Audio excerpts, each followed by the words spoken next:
Graças a Deus. Eu queria. Amém. Eu só queria saber porque o Skype está mudando as configurações dele e nós estamos com dificuldade de manusear aqui para aparecer a tela das transparências. Vamos ver se a gente. Hã? Não está aparecendo, não, só. Vamos ver se eu consigo compartilhar a tela.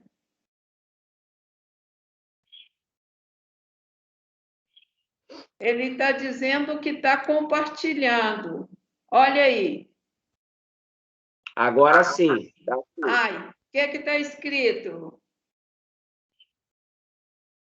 As causas das maldições. Amém.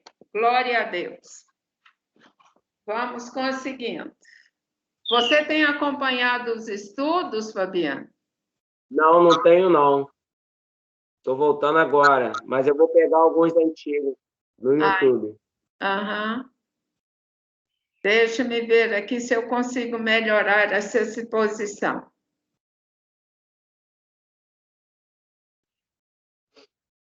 Melhorou? Melhorou, agora melhorou. Tá, mas Aham. a letra está maior.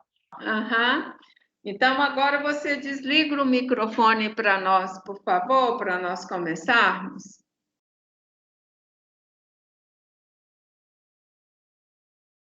As causas das maldições. Gente, a coisa mais nessas causas das maldições é onde está tendo, assim, na nossa atualidade, muita controvérsia. Um diz isso, outro diz aquilo, e na solução das maldições, no acerto das nossas vidas quando existe maldições. Essas causas, na minha época eu aceitei Jesus ali pelos anos 60, 66, 7. Então, essa época, nos anos 80, 90, as causas de maldições foram as coisas mais estudadas, mais faladas nas igrejas, e nomes, em uma série de pormenores. Nesse sentido aí, o que causa a maldição? Hoje em dia, decidiram pegar o pacote todo e dizer, não, o pacote todo foi para a cruz. O homem não tem nenhuma responsabilidade com a consequência das maldições. Então, Jesus, na cruz, pegou o pacote, seja lá o que for, a consequência de seja lá o que for, e botou na cruz. Então, não existe mais nenhuma preocupação daqueles que creem na hipergraça de que existam maldições, mas a vida continua enrolada, as coisas continuam não dando certo, as bênçãos nunca chegam, e esse ciclo vicioso da maldição nunca se encerra na vida das pessoas. Porque a pessoa não crê que é necessário um paternariado com Deus, trabalhar junto com Deus para quebrar essas maldições. Deus deixou princípios bem claros na caso de maldições. Se não houver arrependimento e confissão de pecado, não existe quebra de maldições. Isso é o princípio de Deus. A gente vai ver todas as vezes que nós lemos a Bíblia, o estado de Israel, a situação de Israel com Deus, e nós vamos ver, Deus dizendo para eles, em Jeremias, que é considerado o profeta chorão, aí você não se arrependeu, e você não voltou atrás, e você não me procurou, e você não viu o seu pecado. Então, Deus está sempre reclamando de Israel, que Israel não se arrependeu. O arrependimento não foi cancelado na cruz. até hoje nós precisamos nos arrepender. O que foi cancelado na cruz foi a determinação de Deus que deu sobre aquelas maldições primárias. Isso foi cancelado na cruz.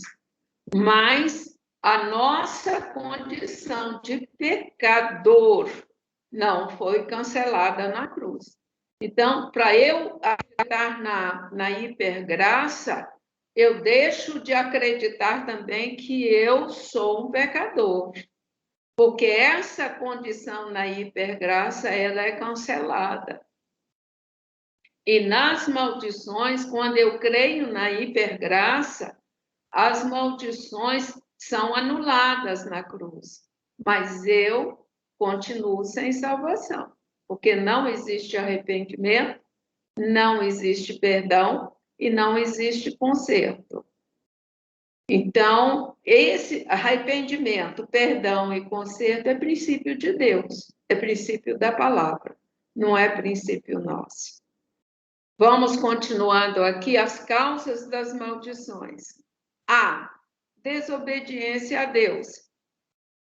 E nós temos, no tempo que Deus se revelou pessoalmente ao homem, habitou com o homem, foi desobediência a ele em pessoa. Adão foi a desobediência a Deus em pessoa. E nós, nos nossos dias, é uma desobediência à palavra escrita, que se tornou a presença de Deus em pessoa nas nossas vidas, através do Espírito Santo. Então, o Espírito Santo fala, nos convence da justiça, do juízo e do pecado. E essa palavra escrita é a presença de Deus através do Santo Espírito. Nós continuamos a desobedecer a Deus na presença dele. Uma outra coisa também que causa a desobediência, que causa maldições, é orgulho. O que é orgulho? É a ausência da necessidade de se arrepender. Isso tratando assim bem simples. Eu não preciso me arrepender porque eu sou Deus. Eu não preciso voltar atrás porque eu sou mais eu. Eu não preciso baixar minha cabeça porque eu sou a autoridade suprema. Então, o orgulho é... Olha, a questão do orgulho ela é tão séria que o que levou Satanás a cair do céu foi o orgulho.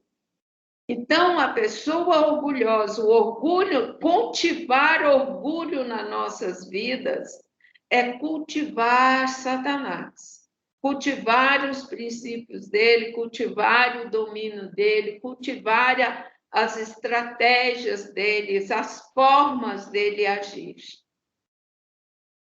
Não se arrepender, não reconhecer os pecados, se humilhar diante de Deus. O orgulho é isso.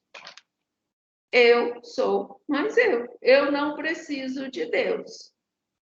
O orgulho é não precisar, achar que não precisa de Deus.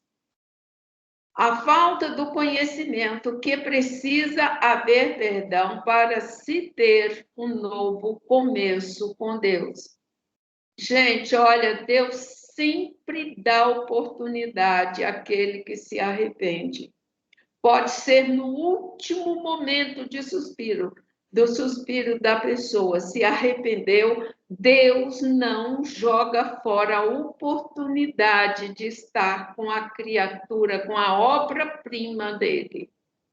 Nós vamos ver Jesus na cruz, aquele ladrão que a Bíblia relata, foi no último momento, a última oportunidade que ele teve. Jesus disse para ele, hoje mesmo tu cearás comigo.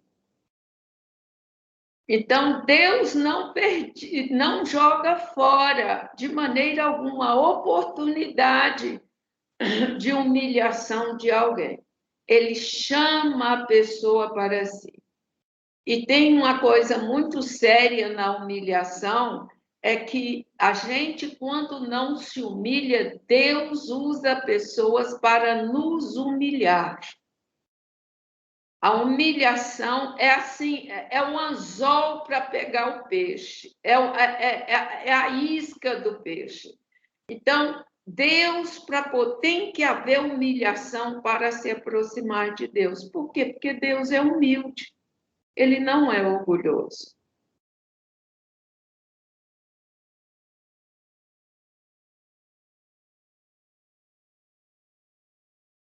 E quando nós falamos em causas de maldições, nós temos diretamente as nossas atitudes. A primeira atitude que nós listamos aqui é a idolatria e o ocultismo. É a associação com Satanás. A idolatria, a Bíblia diz que aquele ídolo que o homem fabrica não é nada, mas aí no Novo Testamento diz que toda imagem tem um demônio por trás dela.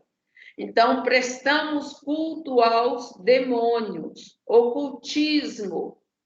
O ocultismo nós podemos denominar de várias coisas.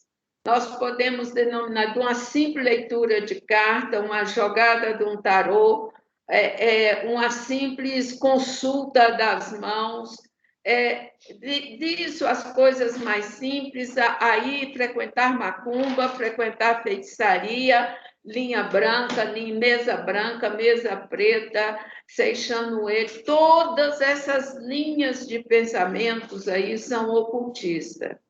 Não existe reencarnação. Existe aqueles que são salvos para a glória de Deus Pai, em Jesus Cristo. Então, o ocultismo, todas as formas dele, até o fato de ter o hábito de ler um horóscopo, é um hábito ocultista.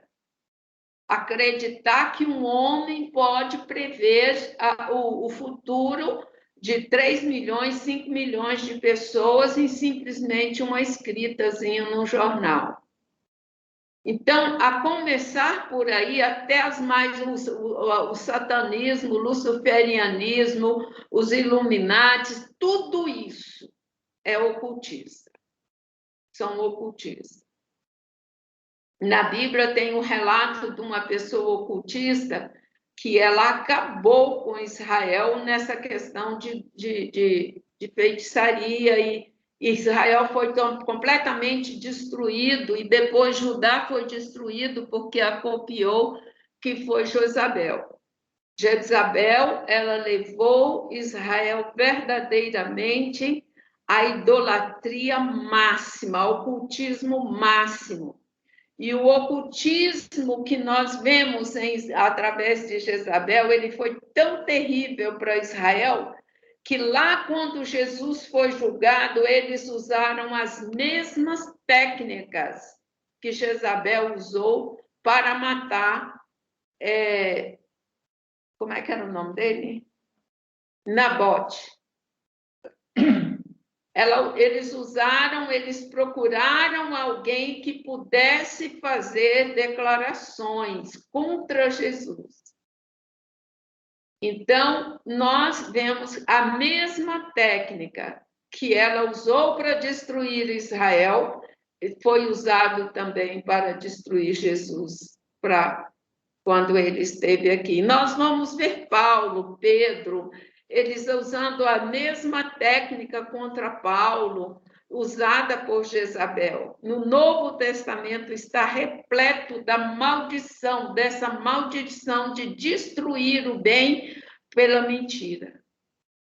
Em Deuteronômio 2,15, assim também, foi contra eles a mão do Senhor, para os destruir no meio do arraial, até os haver consumido. Deus não aceita o ocultismo. Não adianta. Nós vivemos num país, num continente, em que o ocultismo é tradição.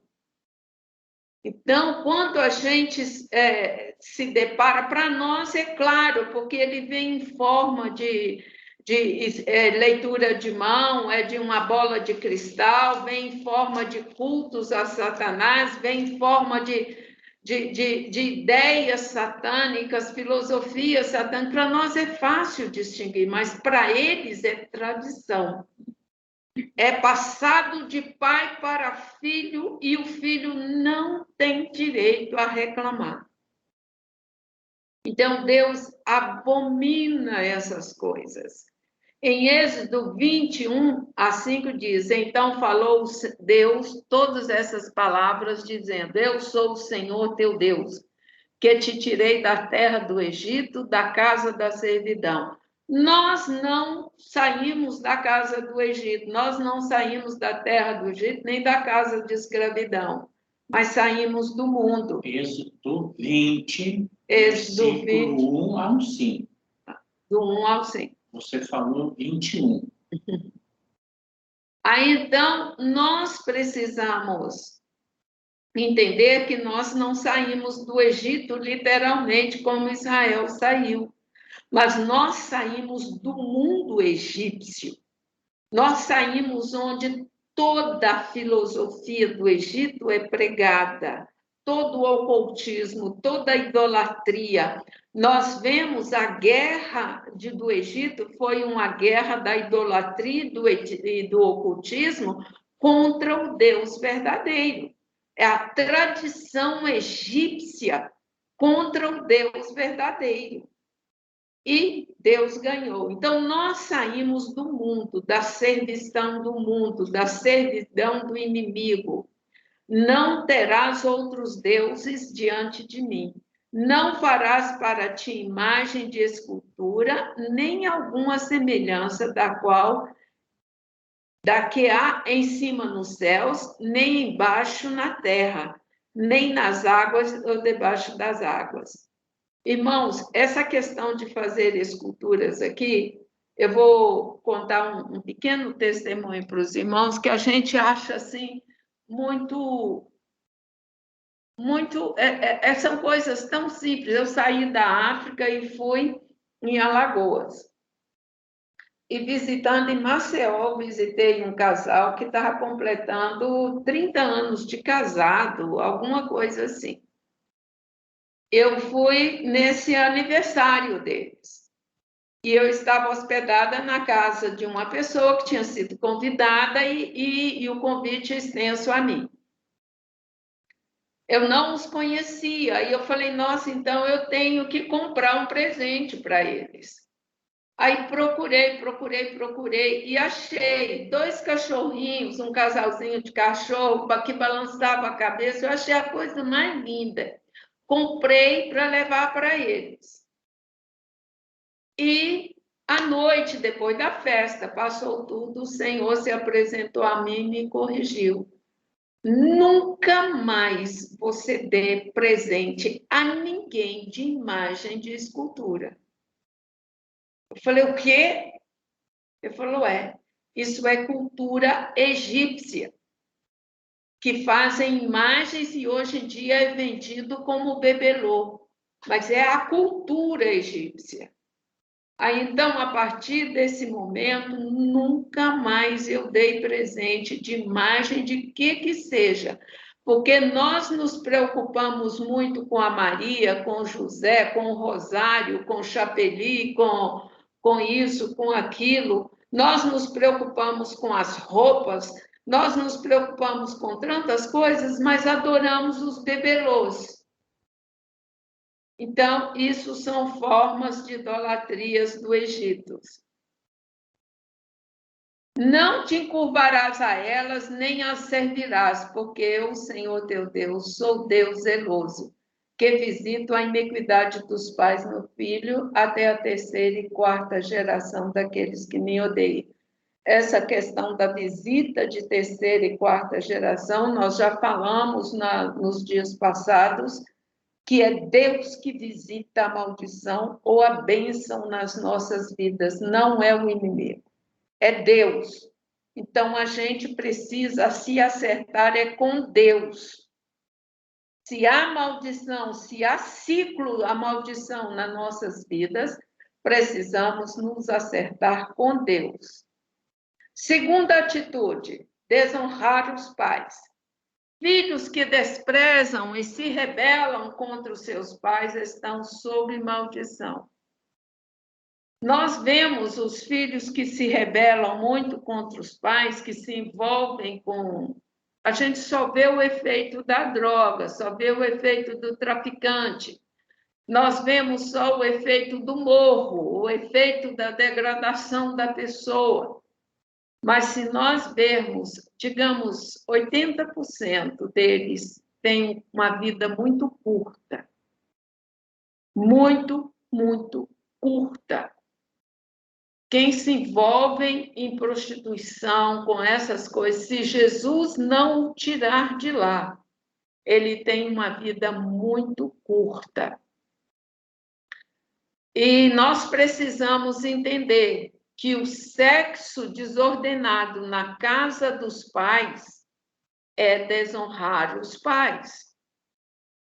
A vida de devassidão na casa dos pais é desonrar os pais, é trazer vergonha para os pais.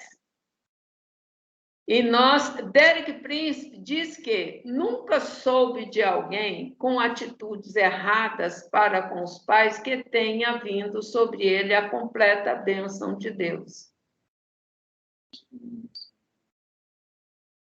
Nós precisamos entender, gente, que a nossa conduta com nossos pais, na casa dos nossos pais, é que vai determinar se eu vou tomar posse das minhas bênçãos ou não. Eu tenho bênçãos na minha vida que até hoje eu ainda não tomei posse. Eu tenho lutado, eu tenho brigado. Mas por quê? Porque na casa dos meus pais eu brigava demais com minha mãe. Já pedi perdão, já me consertei, já fiz tudo. No final da vida da minha mãe foi uma bênção nas nossas vidas. Você acha que fez tudo? Mas a porta ainda não foi aberta na minha vida. Então, nós precisamos ver essa questão de desonrar os pais. Desonrar os pais não é bater na cara dele, não. É ter a atitude que os desonra.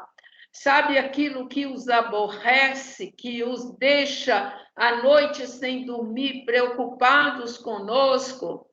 Isso é desonrá-los. Não é somente deixá-los com fome, sem abrigo. Não é só isso, não. É as nossas atitudes que traz vergonha a nossos pais. Em Deuteronômio 27, 18, diz: maldito aquele que desprezar o seu pai ou a sua... 7, 18? 16. Seu pai ou a sua mãe, e todo o povo dirá: amém. Nós vamos ver no livro de Provérbios que diz que o filho preguiçoso também desonra os pais. O filho que desonesto desonra os pais. O filho que não honra a sua palavra desonra os pais. Então, Provérbios taxa todos esses princípios de Deus, que não é somente desprezar os pais, abandonar os pais na velhice. Não é só isso que desonra os pais. Terceira atitude, toda forma de injustiça. Isso nós vamos ver daqui a pouco. Injustiça nos textos aí. Injustiça tais como roubo de terra. A doutora Tereza Cristina, ela conta o testemunho de uma pessoa nos Estados Unidos que o pai dela já tinha morrido, a mãe, mas ele, para poder tomar posse de terra dos outros, ele matou muita gente e os filhos todos estavam morrendo na miséria por causa disso. Esse vídeo dela vocês podem ver na internet. Tem muitos testemunhos. Então, roubo de terra, versículo 17, Deuteronômio 17. Deuteronômio 27, o versículo 17 fala disso. Oprimir e desrespeitar o cego. É versículo 18.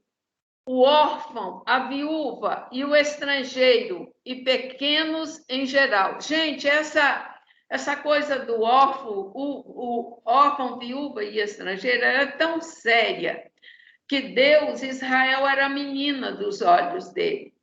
Aí Deus, lá em Deuteronômio, deixou um versículo que diz assim: olha, vocês cuidam bem dos seus jornaleiros, das pessoas que trabalham para vocês.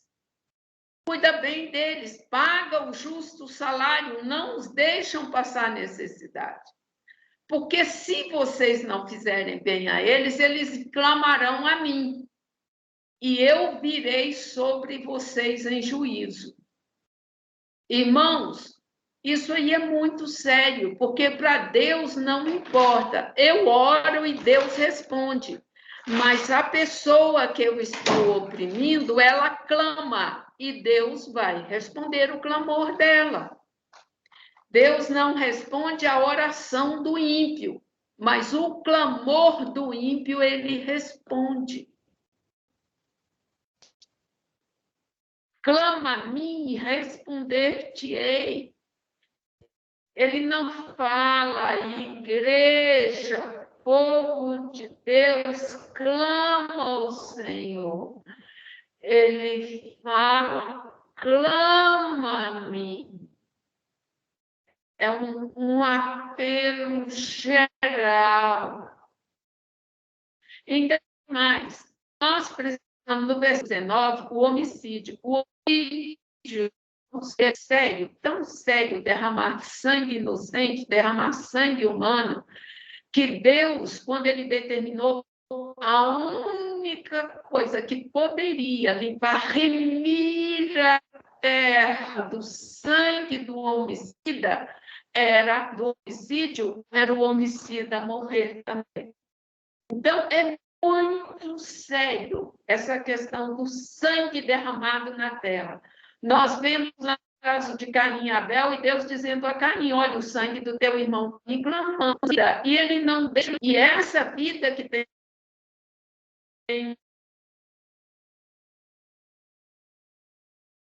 nosso corpo, irmãos, é um desses.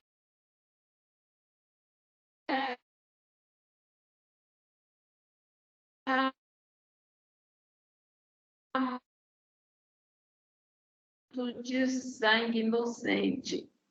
Outra coisa, nas nossas atitudes, na nossa forma de conduzir a nossa vida, a zombaria, agressões inúteis, a violência, zombar, criticar, debochar, desmoralizar-se na bote. E essa desmoralização fosse tão terrível que ele não tinha mais o direito de viver. Nós deixamos a pessoa viver desmoralizada, mas a vida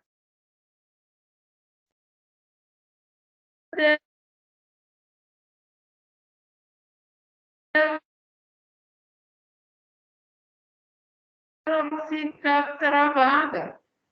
E ela vai clamar ao Senhor, e o Senhor vai fazer justiça. Quarta atitude nossa, vida sexual desnatural. Vida de sexo desnatural. Está lá em Deuteronômio, que se deitar com a mulher do seu pai. É maldito, acabou. Naquele tempo existia poligamia, o homem tinha várias mulheres, concubinas. Hoje nós chamamos amantes, naquele tempo era chamada concubinas.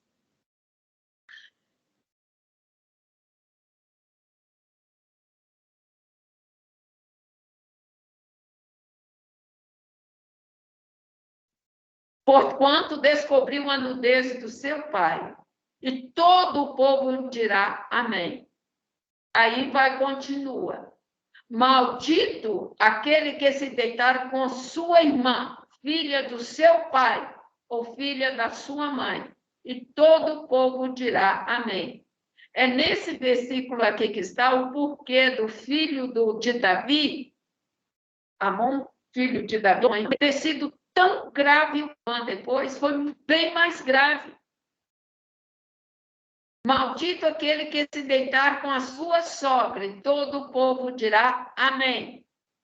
Adultério, incesto, 2, bestialidade, sexo com animais.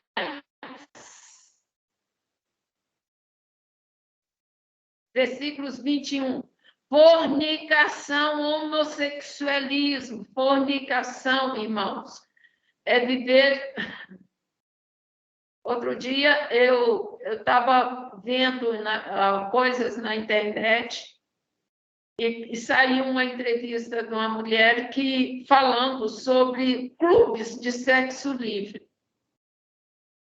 Então, isso é fornicação, homossexualismo, lesbianismo, masturbação e etc. Uma coisa que nós precisamos ver muito é a questão da masturbação. Isso é muito sério. E por quê? Porque quando a pessoa manipula os seus órgãos sexuais, ela está manipulando a sua fonte de vida. É a fonte que ela tem para dar a vida a outra pessoa. E nela manipular a fonte de vida, ela despreende energia. E essa vai para a outra pessoa.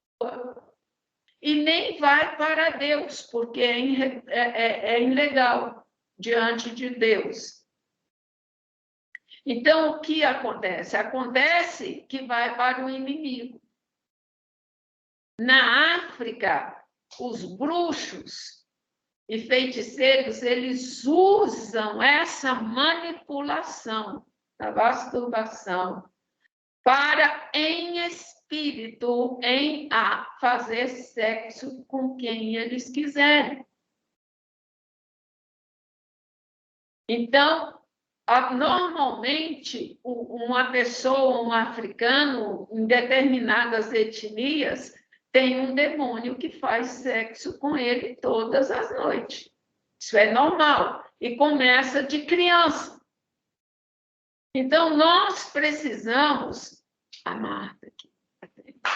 Nós precisamos entender que a nossa vida sexual é a nossa fonte de continuidade da espécie humana. De continuidade da nossa vida, da raça humana, da criação de Deus, do projeto de Deus. É continuidade disso tudo.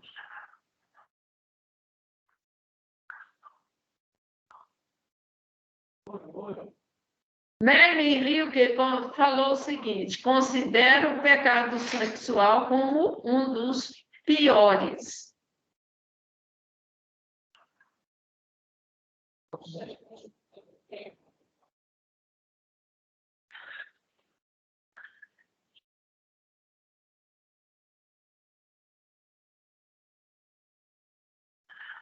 Levítico 18, 6 a 24.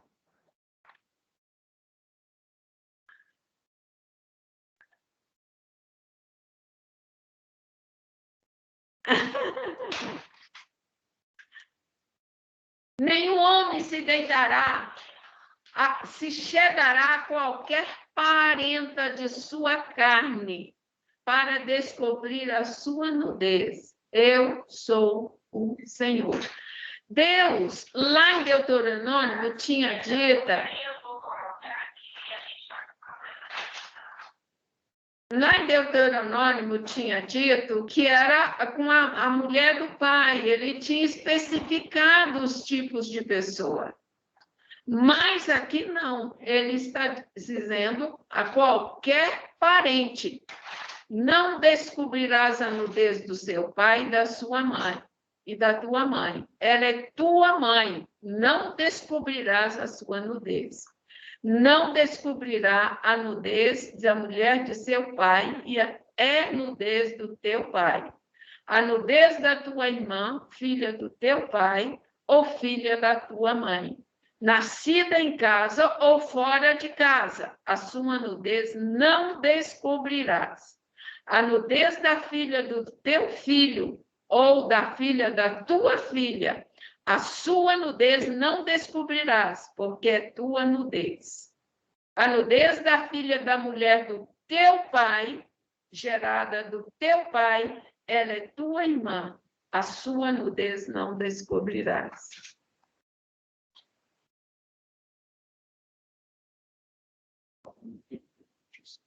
A nudez da irmã do teu pai não descobrirás, ela é parenta do teu pai. A mãe não descobrirás, porque ela é parente da tua mãe. A nudez do irmão do teu pai não descobrirás. Não te cobrirás, não dirás a sua mulher, ela é tua tia.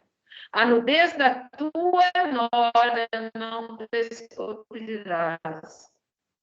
Ela é a sua nudez.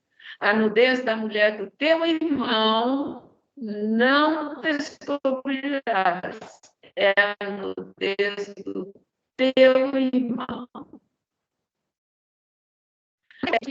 Não tomarás a filha de teu filho, nem a filha de sua filha, para descobrir a sua nudez. Parentas são, maldade é. E não tomarás uma mulher juntamente com a sua irmã, para fazer a sua rival, descobrindo a sua nudez diante dela em sua vida. E não chegarás à mulher durante a separação da sua imundície, para descobrir a sua nudez. Nem te deitarás com a mulher do teu próximo para a cúpula, para te contaminares com ela. E da tua descendência não terás nenhum para fazer passar pelo fogo, perante Moloque. E não profanarás o nome de Deus. Eu sou o Senhor. Com o homem não te deitarás como se fosse mulher, abominação é. Nem te deitarás com um animal para te contaminares com ele, nem a mulher se porá perante um animal para ajuntar-se com ele. Confusão é. Nós vamos terminar aqui nossa aula de hoje, nosso estudo, e vamos continuar no próximo domingo. Uma coisa que eu quero ressaltar, esse assunto na Bíblia é um assunto muito vasto, é um assunto que a gente precisa ainda rever muita coisa com seriedade para ensinar a igreja do Senhor Jesus. Talvez nós estejamos vivendo a geração, na verdade, nós estamos vivendo a geração das mudanças de muitas coisas. Mas uma coisa que nós não podemos mudar de maneira alguma são os princípios bíblicos. Nós não podemos infringir o que a Bíblia diz, porque isso é trazer maldição para nós. Que Jesus abençoe e guarde cada um, em nome de Jesus. Alô? Alô? Podem falar. Foi uma bênção o estudo. Deus falou muito. Nós temos que vigiar, sim, em nossa casa. E os filhos, né? Você citou a questão dos filhos na droga, mas vem lá de trás a rebeldia em casa. Começa ali, eles comandando a família com rebeldia. E com isso, eles vão ganhando autoridade. Aí eles vão para a rua, né? Se desvia, vem para casa e vem trazendo maldição. E a maldição vem compartilhando com os filhos e os pais. E tem acontecido muito aqui. Muitos jovens na rua, mas vem lá da raiz, né? E os pais têm que vigiar muito nisso. Porque está dando legalidade ao inimigo. O inimigo manda em nada aqui. Ele não manda em nada. Mas quando a gente dá legalidade a ele, autoridade de entrar na nossa casa, aí já viu, né? Só Jesus. Só Jesus. Aleluia. Tem mais alguém que queira falar? A Marta está com problema de muita chuva. Ela não está conseguindo entrar de maneira alguma. A Martinha, né? É. É por isso que eu senti falta dela aqui. Uma coisa que hoje está muito comum é o filho, o rapaz pega a sogra, pega a nora, vira uma bagunça. Está muito estranho. E está muito comum, né? Separa da mulher e fica com a mãe da mulher. É muito estranho essas coisas, né? Aí as filhas ficam todas... O que a gente precisa entender é que houve uma invasão de demônios na devassidão sexual no Brasil, através de filosofias, de políticas. Então, nós, como igreja, nós precisamos orar muito para Deus, e foram muitos anos, são mais de 30 anos. Está faltando intercessores no Brasil para tirar essas comichões dos nossos ouvidos. Nós todos estamos pecando como nação.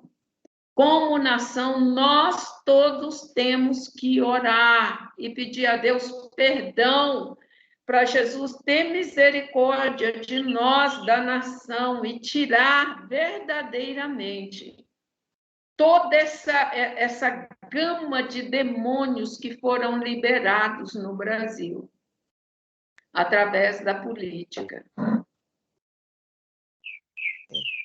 E você ministrou sobre a questão da masturbação.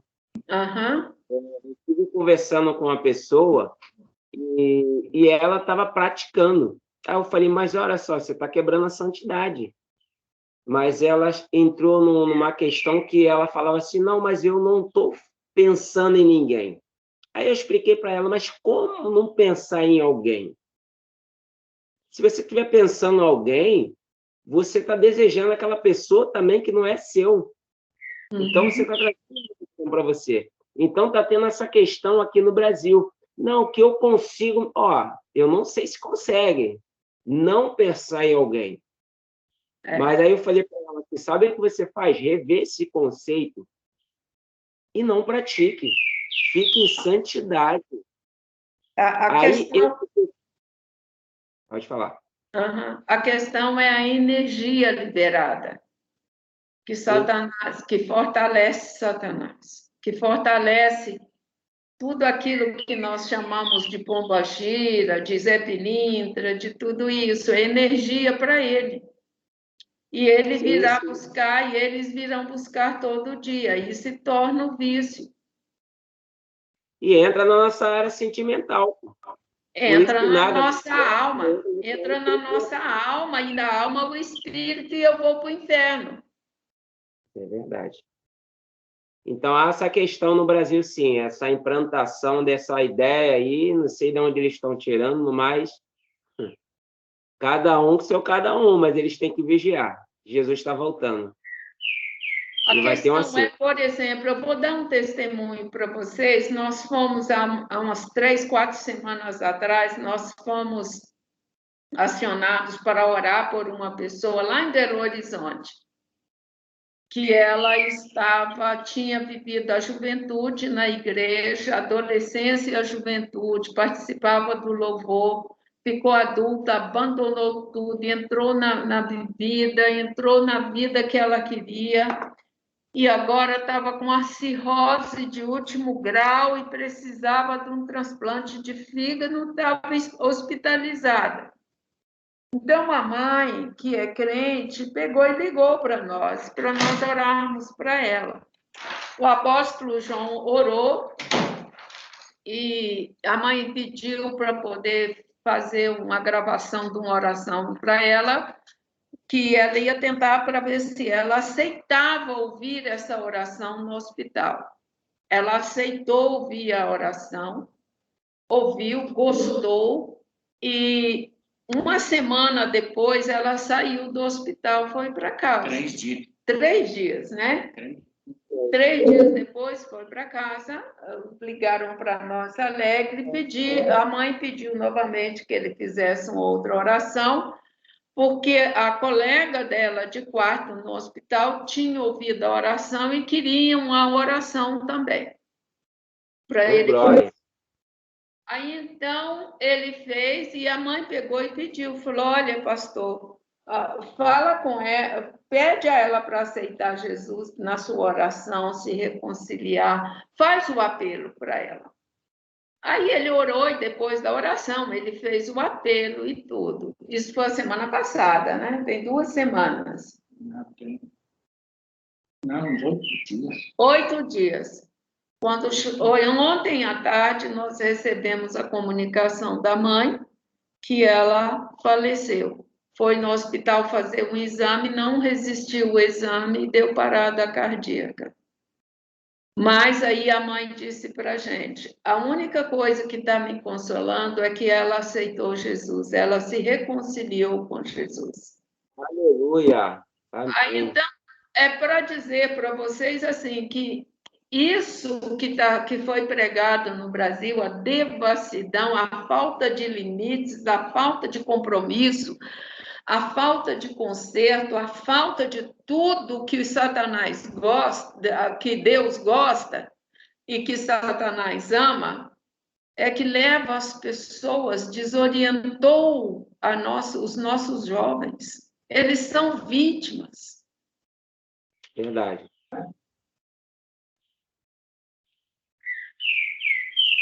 Amém? Opa. Amém. Glória a Deus. A gente está aqui concentrado. Ah? Estamos aqui concentrada te ouvindo. Mas o Brasil tem acontecido muito também. E a gente tem que orar por eles, né? Para eles se libertar. Ainda há tempo. Olha, uma coisa que nós, como intercessores, precisamos entender é que quem faz a obra é o Espírito Santo. Mas o Espírito Santo, para fazer a obra, precisa da nossa intercessão. Sim. Porque o mundo jaz do maligno. Deus não entra no território do inimigo, porque ele é justo. Agora, quando nós pedimos, ele entra para atender um filho dele. Aleluia! Esse é o nosso poder de intercessor e de adorador. É que nós temos acesso ao reino de Deus e ao reino das trevas. Glória a Deus. Então, nós precisamos usar isso para resgatar as almas e nos dedicar mais à intercessão, à busca, à adoração, para que o Espírito Santo entre e resgate as almas. Amém? Aleluia. Vamos. Quem quer orar para agradecer o Senhor? Vou orar. Aleluia. Glória a Deus. Amantíssimo Deus, Pai, muito obrigado, Pai, pela essa manhã de estudo, dessa quebra de maldição, Pai. Obrigado também por ministrar essa palavra, Pai, em nossos corações, usar a Maria Apóstola, Pai, em nome de Jesus, Pai. Obrigado também pela misericórdia que é infinita, Pai, em nossas vidas, Pai, a sua bondade, o seu amor ao seu filho, Pai. Eu peço também, Pai, que o Senhor tome conta, Pai, de cada lar, toma conta de cada vida, envia seus anjos, Pai, para tomar conta e não deixa o inimigo se aproximar de cada um, Pai. O inimigo, com sua armadilha, seu laço, sua seta, seja impedido e caia por terra em nome do Senhor Jesus, Pai, porque há poder no seu nome, Pai. Muito obrigado pela sua oportunidade de estarmos aqui diante de Ti, Pai, e aprendendo mais de Ti. Toma conta desse domingo que está começando, Pai. Toma conta das nossas vidas, nossos familiares, nosso ministério, Pai. Te agradeço por tudo. Em nome de Jesus. Amém. Amém. Amém. Amo vocês todos. Olha o coraçãozinho aí e aqui também, ó. Aleluia. Fica com Deus, Aqui, tá? eu tô Vocês, Betadinha. olha, quando estiver no Rio, não esquece, né? Vem visitar nosso ministério, vamos combinar, tá? Pode deixar que a gente vai, sim. Eu Vamos. tava olhando. Continua participando aí dos grupos com a Marta e tudo. Eu vou acabar a gravação.